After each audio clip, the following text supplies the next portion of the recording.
Gracias, hermanos. Muy buenos días a todos. Es un privilegio poder escuchar y exponer la palabra de Dios, así que una bendición estar con ustedes. Sé que hemos estado disfrutando los mensajes de los últimos domingos acerca de la elección. Es maravilloso y es de mucha ayuda. Creo que en particular en mi vida es de mucha ayuda ser recordado de que todo lo bueno que hay en mí, Dios lo ha puesto ahí. Es por su gracia. Yo no merezco mi salvación. Yo no gané mi salvación. Tampoco colaboré con Dios en mi salvación. Yo soy salvo porque Dios decidió salvarme por su beneplácito, por su gracia.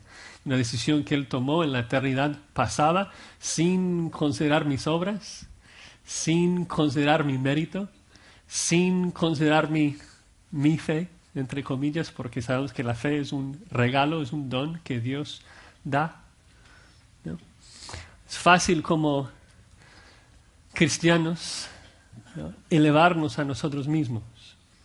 Tenemos la tendencia de pensar que somos mejores que otros y por eso Dios nos ha escogido. Cuando me pregunto de por qué yo soy salvo y mi vecino no, pienso que algo tiene que ver conmigo, ¿no?, algo bueno en mí. Pero Dios dice lo opuesto, ¿no? Dice que somos lo vil del mundo, lo despreciado, los mendigos que no merecían nada. Y Dios decidió crear y luego redimir a gente así para que Él recibiera toda la gloria. No tiene sentido gloriarme en mí mismo porque yo no soy nada.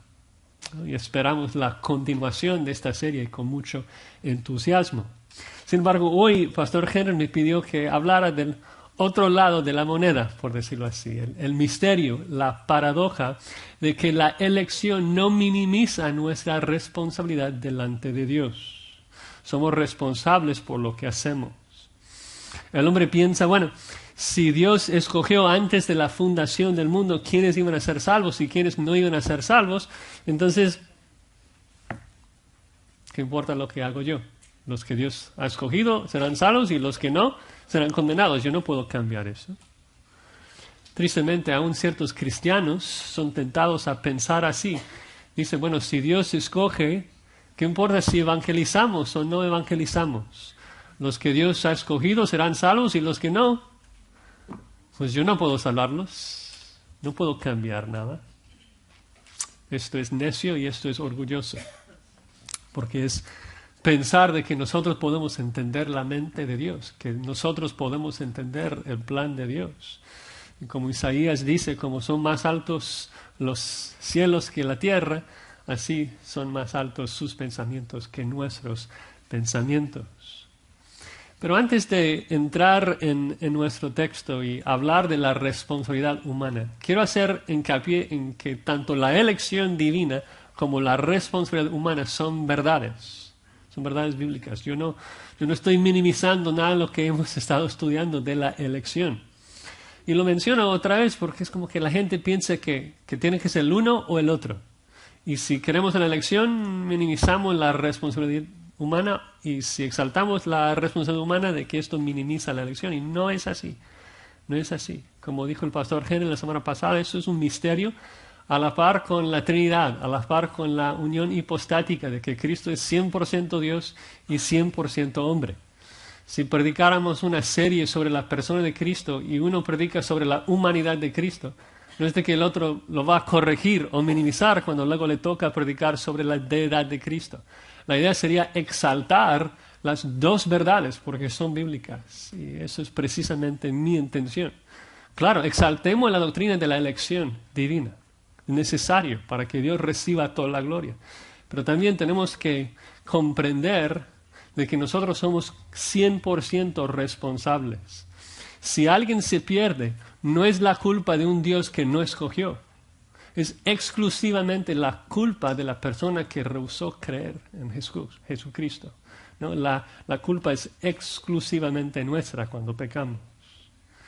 Si dices, Josías, esto no parece justo, de que todo lo bueno que uno hace es por Dios y todo lo malo que uno hace es por esa persona, ¿no? De que si yo hago algo bueno, es por la gracia de Dios. Si hago algo malo, es mi culpa. Eso no me parece justo.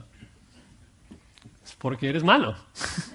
¿No? Entonces, no puedes comprender esto, pero es así. Y ya que somos malos, claro, si hacemos algo bueno, tiene que venir de una fuente externa a nosotros, tiene que ser por Dios. Si hacemos algo malo, esto viene de nuestras propias concupiscencias, desde el hombre interior. Ahora, si queremos hablar de la responsabilidad humana, ¿qué texto podemos usar? Porque estamos hablando de Romanos 10. ¿Por qué escogí ese texto? Bueno, ya que muchos piensan que la conclusión lógica de la elección es de que el hombre no es responsable, pensé que sería bueno ver cómo es de que Dios continúa el tema de la elección en Romanos 9, lo que vimos la semana pasada. Si la elección minimiza nuestra responsabilidad delante de Dios, entonces Romanos 9 debe hablar de la elección y Romanos 10 debe decir, entonces todo aquel que ha sido escogido será salvo y los que no, no. Pero Romanos 10 no empieza así. Romanos 10 empieza con el deseo y oración de Pablo para la salvación de Israel. ¿No? Pablo no supo quiénes eran escogidos y quiénes no, así que le tocaba orar, como nos toca a nosotros, y trabajar en el evangelismo de los incrédulos. Así que lo que veremos hoy en Romanos 10 es la conclusión lógica de la elección en la mente de Dios. De que Dios sí escoge, pero nosotros somos responsables. Así que hoy, en esta mañana, veremos dos responsabilidades nuestras, dos responsabilidades de cada escogido de Dios, que debemos creer el Evangelio y que segundo debemos compartir el Evangelio. Debemos creer y compartir el Evangelio. Al contrario de lo que muchos piensan, la elección no minimiza nuestra responsabilidad delante de Dios, sino que la aumenta y la intensifica.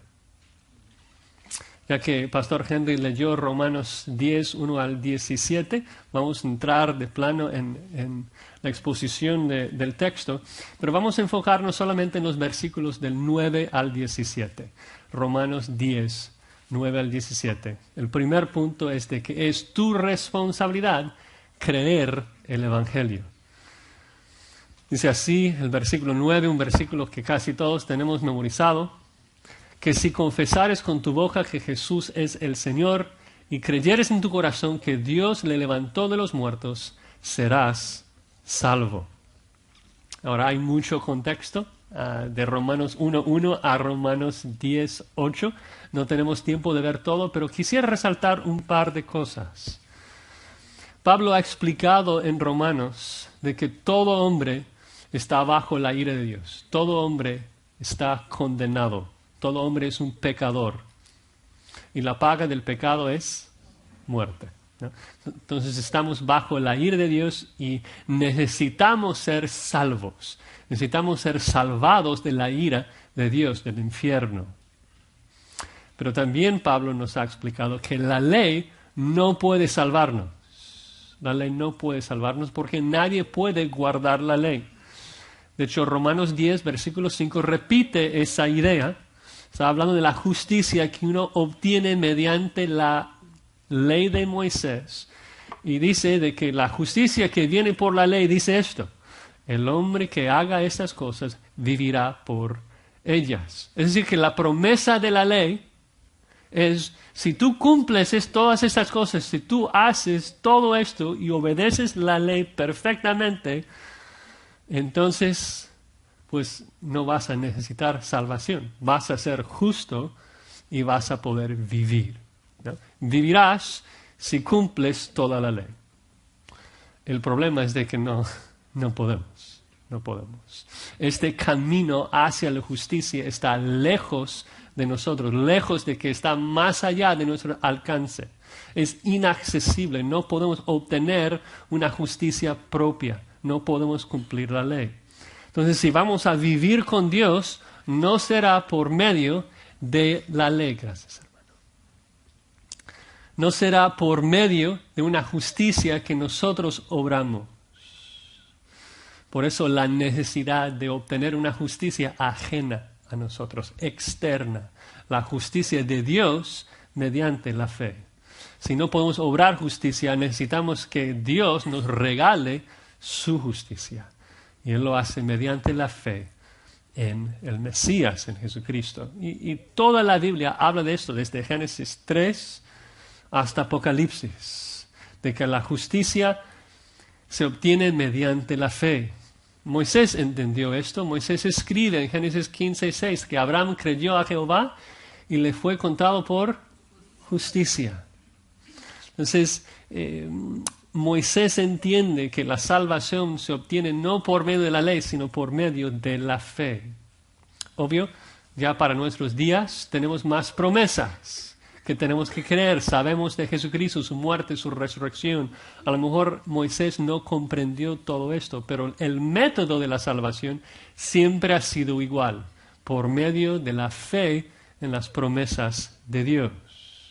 Y para probar esto, en el versículo 6 de Romanos 10, Pablo cita a Deuteronomio capítulo 30, en donde Moisés dice que la justicia está a nuestro alcance.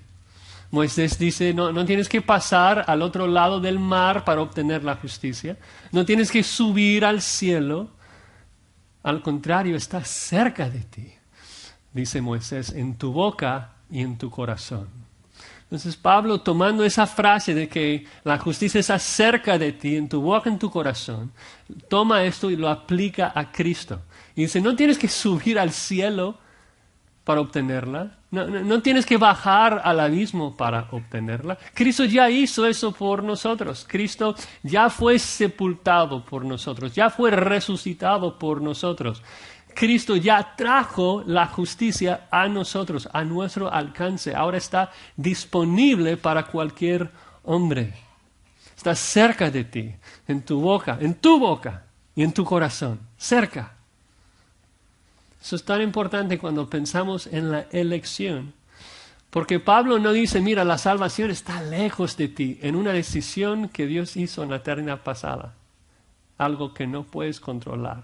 No. Dice que la salvación está cerca, está a tu alcance. ¿No?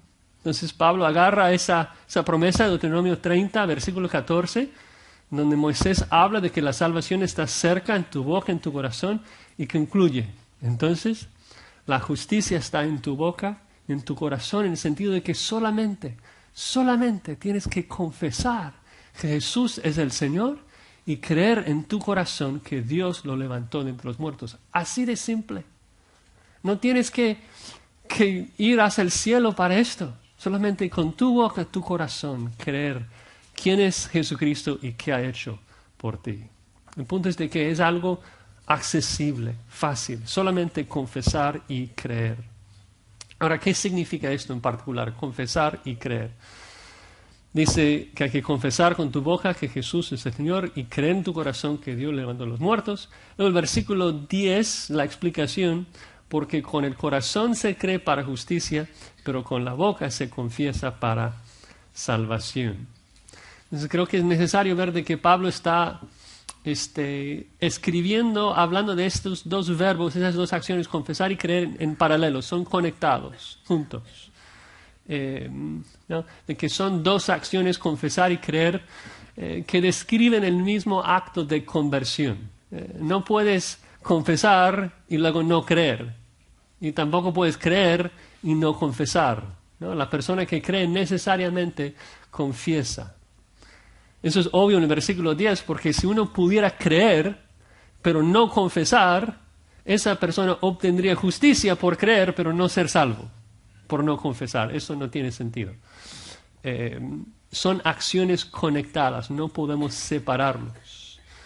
La confesión es el resultado lógico e inmediato de haber creído. Y la Biblia muchas veces habla así de la salvación, de que lo describe desde diferentes ángulos, ¿no? A veces la Escritura dice, arrepentíos y seréis salvos.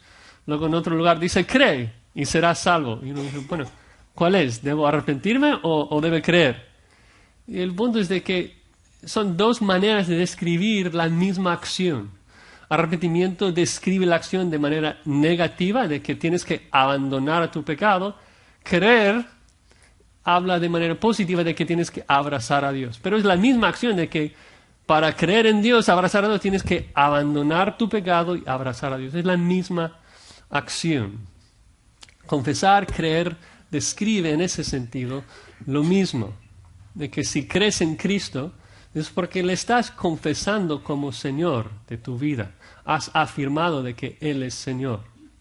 Bueno, analicemos un poco más estas dos acciones, confesar y creer. Dice allí que tienes que confesar que Jesús es el Señor. ¿Qué significa esto, confesar? ¿No?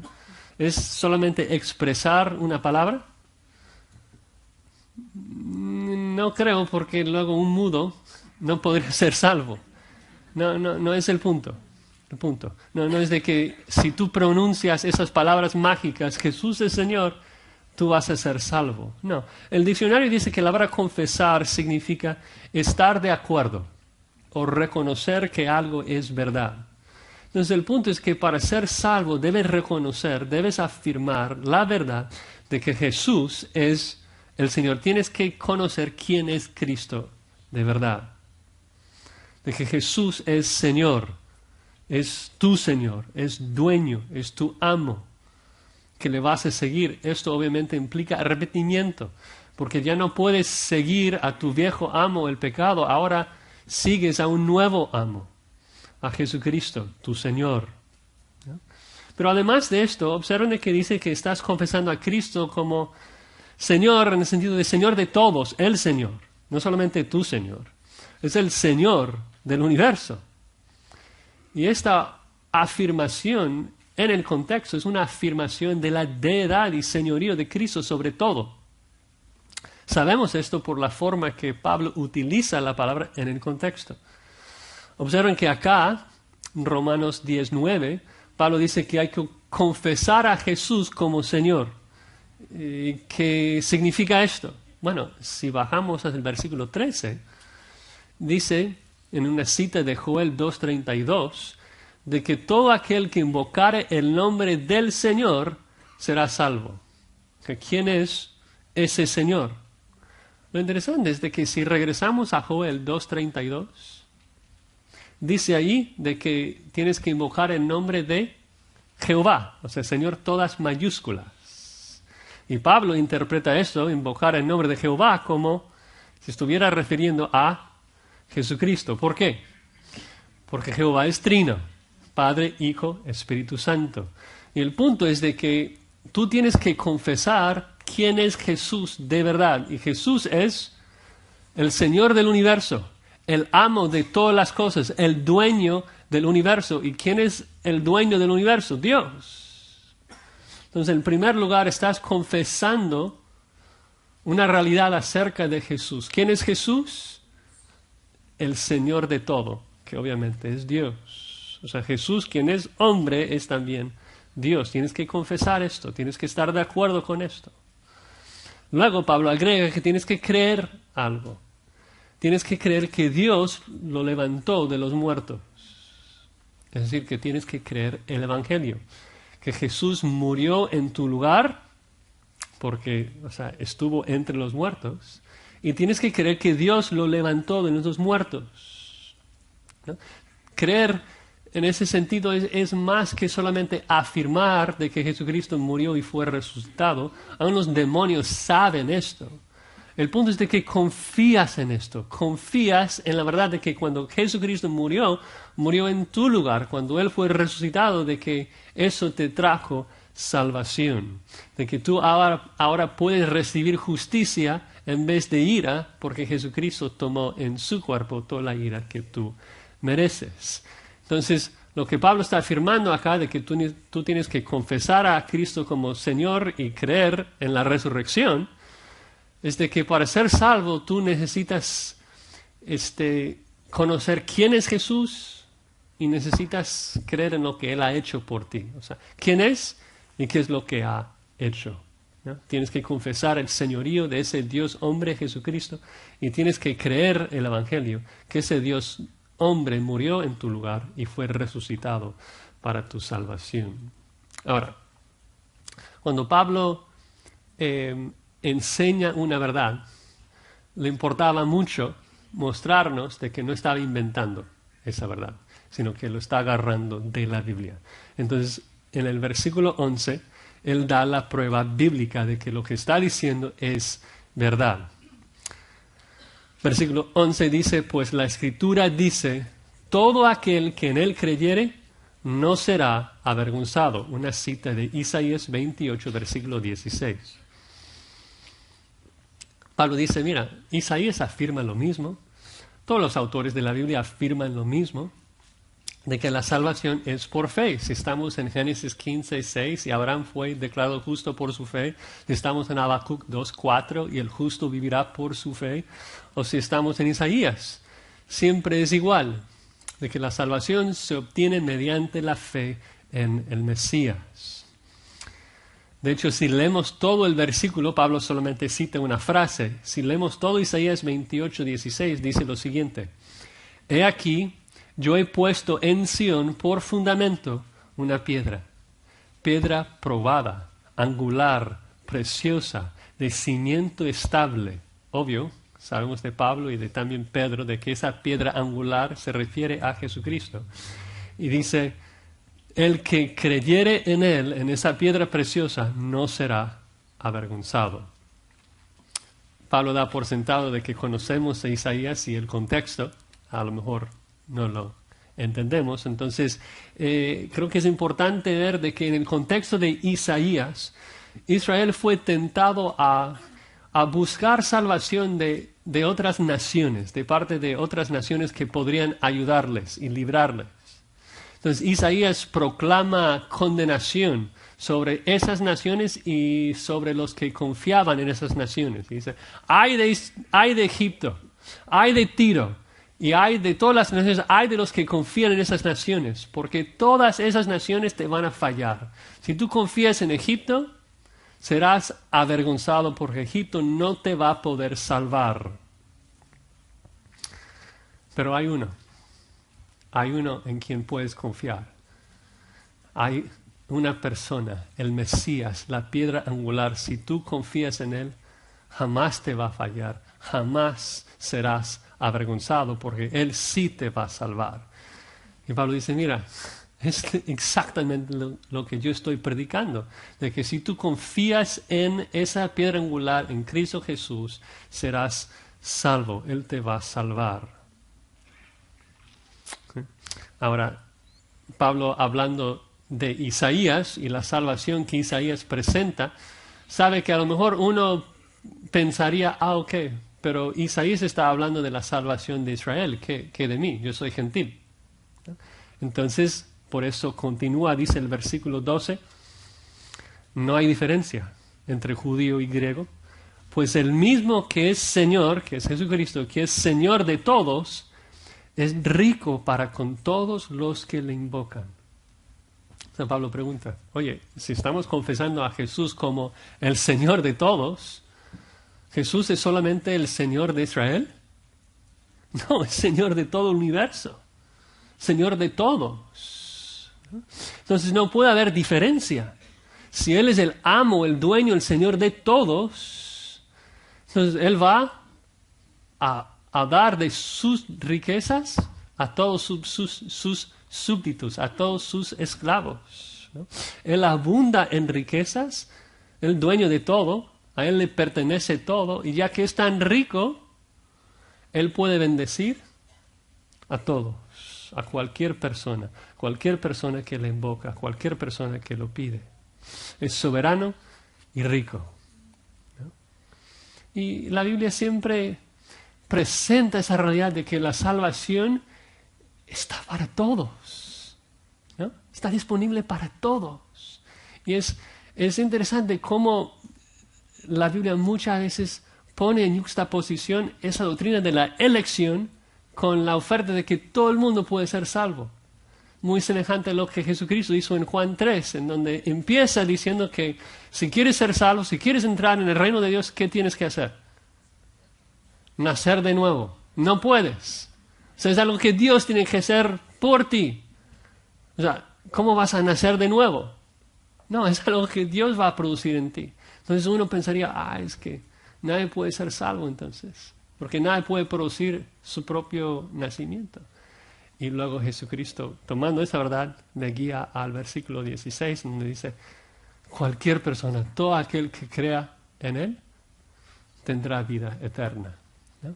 Entonces es muy importante notar de que en la mente de Dios, la elección no minimiza nuestra responsabilidad de creer y luego ser salvo. Ahora, otra vez Pablo quiere probar de que esto es cierto, de que la salvación se ofrece a todo el mundo, a toda persona. Entonces esta vez cita Joel 2:32 y dice, porque todo aquel que invocare el nombre del Señor será salvo.